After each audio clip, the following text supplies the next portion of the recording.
farmer, friend, singer-songwriter, Lyal Strickland. And that's farmer, friend, and jack of all trades, Chris Horn. And we're those Tastebudguys. Hey guys, welcome back. Thanks for joining us one more time. I'm Chris. That's Lyal. We're the Tastebudguys. Appreciate you joining us. If this is your first time through, thanks for clicking on our bait. That was a weird word to say. I know. I was making that face. Yeah. Anyways, if you just clicked on it to watch us drink, that's exactly what you're going to get. We'll give you a few notes on what we think it tastes like and some ideas about that. Hopefully give you some ideas of what you might or might not want to purchase. If you already have it or if you're going to get it anyways, then please comment down below and let us know if you agree, disagree, or whatever. If this is not your first time, welcome back. Thanks for joining us one more time. And don't forget our friends over here at Phantom Distilling. They would appreciate your support as well. Give us a few bottles. We're going to be doing their review here pretty quick again. We did them a few years ago. We'll do some more now. There's a QR code up here right here in the corner. That helps us greatly. That's the best way to support us, is just clicking on that and throwing a couple bucks our way to help us keep things rolling. It says buy us a beer because that's all it takes is a few bucks. Makes us very happy. All right, today we're working with Laphroiag 10, the GOAT, the classic. The one that probably has turned more people off to Scotch than almost anything, I'd say. And probably turned just as many people on to it. Did me. Yeah. But here's the weird thing. How did we not done this to this? This is the Scotch for us that kind of started it all, and somehow it has fell through the cracks. Yeah. 6 years. It basically started the show, right? I mean, more or less. I remember sitting in Mud Lounge. I mean, really, having a glass of this with you. It started us drinking together, for sure. I think we could say Double Oak started the show. Oh, that's fair, yeah. But, yeah, this one is got a special place. So I don't know how we've managed to miss it all this time. Laphroiag, very smoky, very peaty, Islay Scotch, and there are a lot more Scotches out on the market now that I think are harsher, smokier, kind of trying to one-up Laphroiag at their original game of this, you either love it or hate it kind of thing. I still think this is the best. We'll talk about the others here in a little bit, but let's get tasting. Let's go into some nosing and tasting, and then we'll give some opinions. Oh, it's just, man, I just love everything about that. Now, I'll just throw this out there because I know this tasting note and I know it well. Because when I have had it and come home, my wife recounts the tasting note to me, in which she says it smells like hot dog water, is what she says. I think it's got a very sterile smell to it. Sterile? Yeah, like, Morgan always says Band-Aid, but I mean, it just has that kind of like a hospital type situation. Yeah, antiseptic type. I can see that. I will say that the since I've had more big smoky Scotches, this one there's more to find in this, isn't there? Yeah, than it's a lot more subtle. All right, so but it's definitely there. The first thing you're gonna get is smoke, and the first thing you're gonna get. I guess we probably should have said that right off the bat. Yeah. Peat, smoke, campfire, that is the predominant note. I did make the assumption everybody knew that. So for me, getting underneath that, though, I find just a hint of like chocolate and like oats. I was going to say almonds, like not almond flavoring, but like the note of like a bag of roasted almonds. Kind of comes to me, and there's the sea salty. I was gonna say saltiness would be the next thing I write to it that is really, really pleasant. I'm gonna throw one. I almost splashed it in my eye. Remember that episode I splashed some stuff in my eyes? The one you snorted in your nose. Oh yeah, I forgot about that one. So I will throw this one up there as a big one. I guess what I did. I got to go to Laphroiag, and everything that you smell in this glass, the distillery smells just like it. I mean, it's just, you walk in that grain room and you're just like, this is the thing I came for. It's amazing. Oh man, that smoke rolls through on the taste. It's actually heavier, much heavier on the taste, but still very smooth on the back end. almost water-like. Yeah, I don't know how something can be that strong on the front end and then roll off so quickly on the back.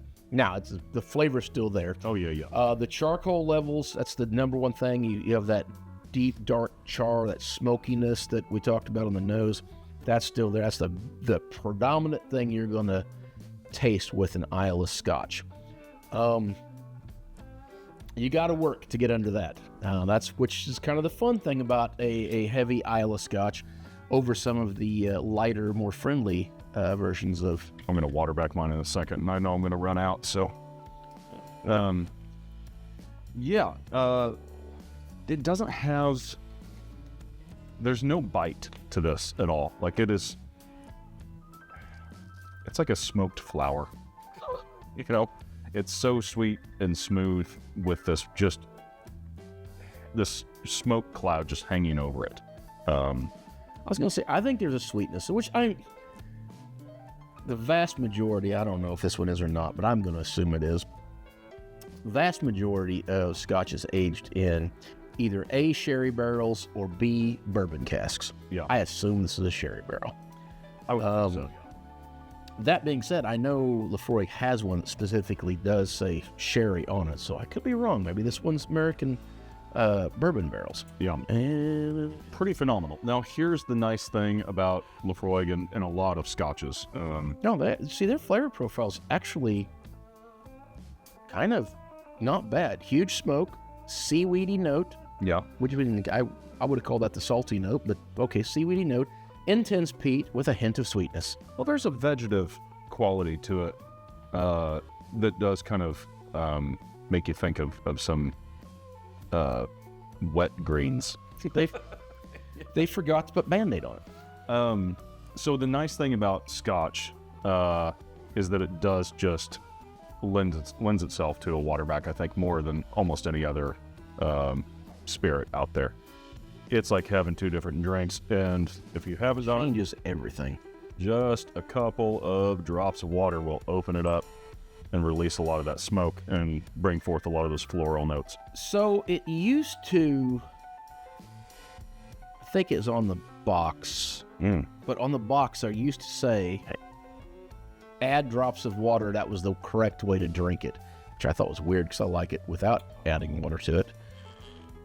So adding water drops the smoke note quite a bit. Let you get under it fine there. Brings these like kind of floral notes forward, increases the sweetness a little bit.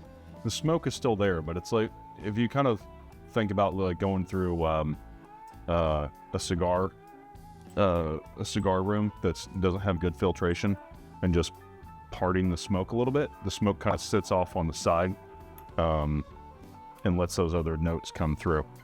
It's like having two drinks in one bottle. It's really delicious. There are some other contenders for big smoke. I would say that Wee Beastie, Our favorites. from Ardbeg, if you want big punchy in the gut smoke that doesn't pull any punches, that isn't that smooth, It's bitey. It's bitey. yeah, that's where you're going to want to go. I want to say Smokehead is another one, but it's been a while since I've had that. There are some. The most popular one right now is the Lagavulin stuff, but Yeah, I think this is. I kind of do too. Yeah. Lagavulin's a little bright for me, but Yeah, each their own. yeah. But especially if you've had like the Lagavulin stuff and you're a Nick Offerman fan and you haven't had Laphroiag, this should be on your list. This should be a shelf staple for anyone that likes Scotch.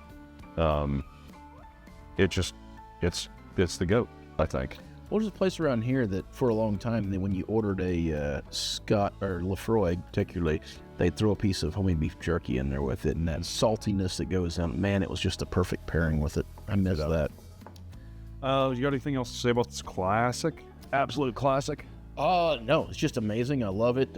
Obviously, if you guys have probably had it, if you have, comment down below your thoughts and experiences with it. If you haven't had it, man, tell us what you think when you finally go get a chance to get this, if you do. I forgot to throw this out there, and I said it briefly earlier in their kind of statement of like you either love it or hate it. there will probably be a lot of you that absolutely hate this. Sure. But you will know where you stand after one sip.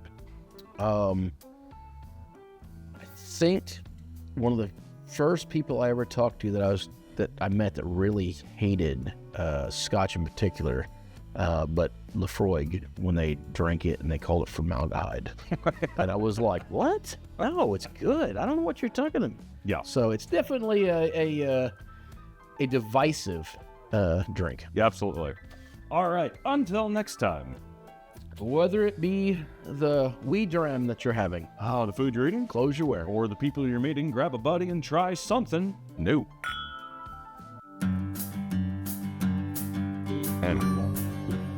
Hey guys, thanks for making it this far into the episode. Please don't forget to like and subscribe and hit the little bell and all that stuff. That helps us greatly. Also, the QR code, as we said, is the number one thing you can do to help us keep our show rolling and keep us to entertaining you if we're doing that.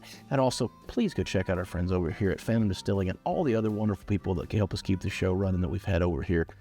They would be very happy to have your support as well. Yep. Cheers. I had this horrible fears that the mics had gone dead. When you were doing that, I was like, oh, there wasn't a lot of battery on that. I didn't turn it off. They're still good.